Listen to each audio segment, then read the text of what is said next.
Allahu Akbar, Allahu Akbar, Allahu Akbar, Allahu Akbar, Allahu Akbar, Allahu Akbar, Allahu Akbar, Allahu Akbar, Allahu Akbar, Allahu Akbar kabira walhamdulillahi katsira wa subhanallahi bukratan wa asila.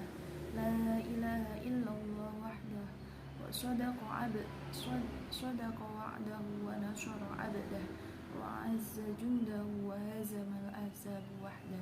La ilaha illallah wallahu akbar, Allahu akbar walillahil hamd.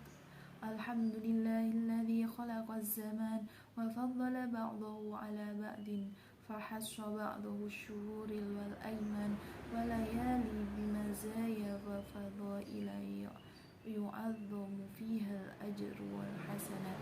Asyhadu an la ilaha illallah wahdahu la syarika lah wa asyhadu anna sayyidina Muhammadan abduhu wa rasuluh ad-da'i bi qawli wa fi'li wa irsyad.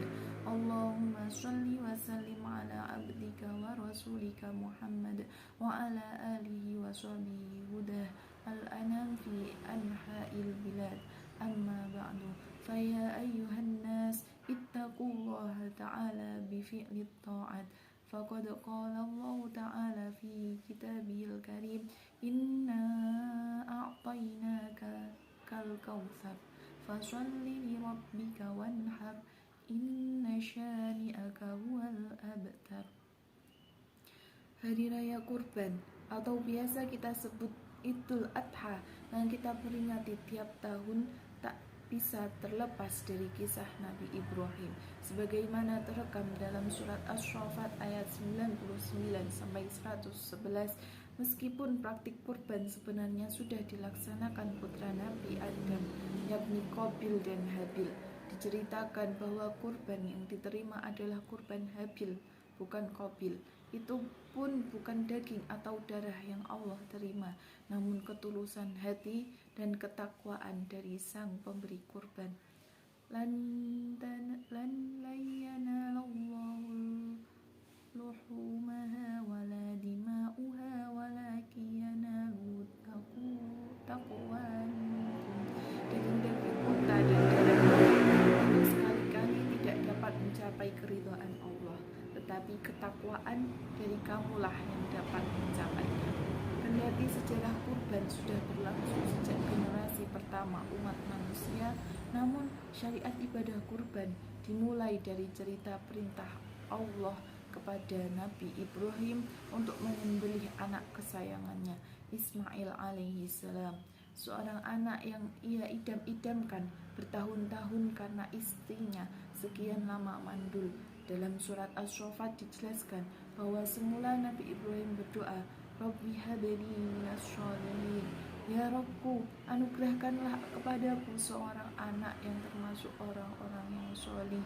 Allah lalu memberi kabar gembira dengan anugerah kelahiran seorang anak yang teramat cerdas dan sabar, Gulam Halim.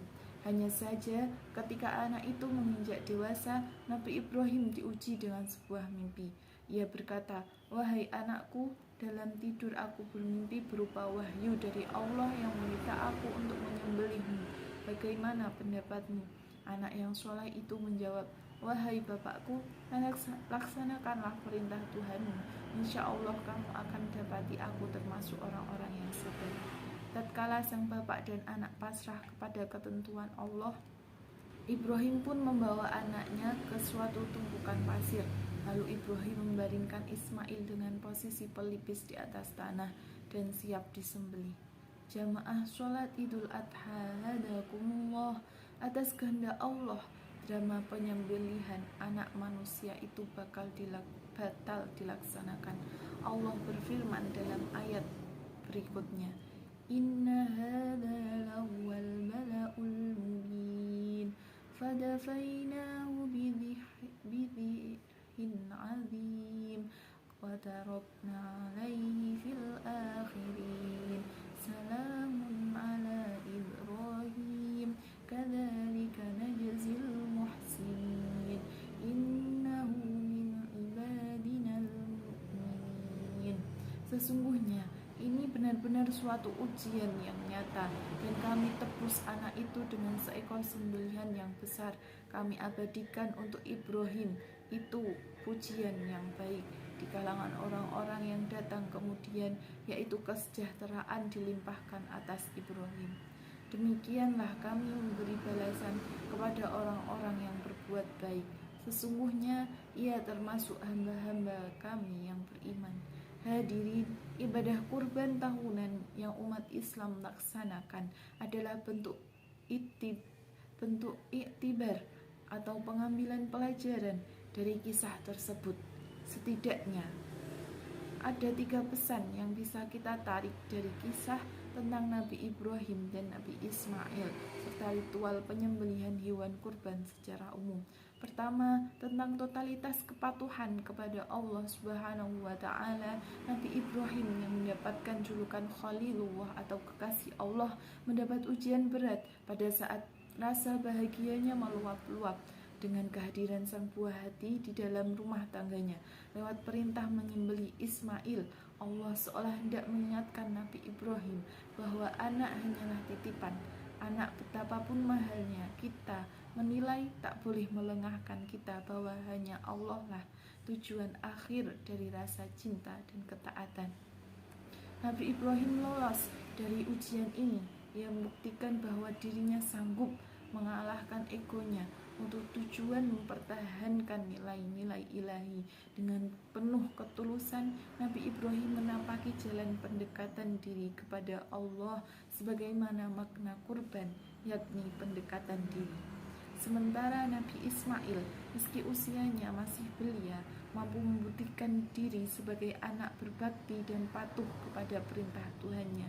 Yang menarik, ayahnya menyampaikan perintah tersebut dengan memohon pendapatnya terlebih dahulu, dengan tutur kata yang halus tanpa unsur paksaan. Atas dasar kesolehan dan kesabaran yang ia miliki, ia pun memenuhi panggilan Tuhannya. Jamaah sholat Idul Adha hadakumullah. Pelajaran kedua adalah tentang kemuliaan manusia.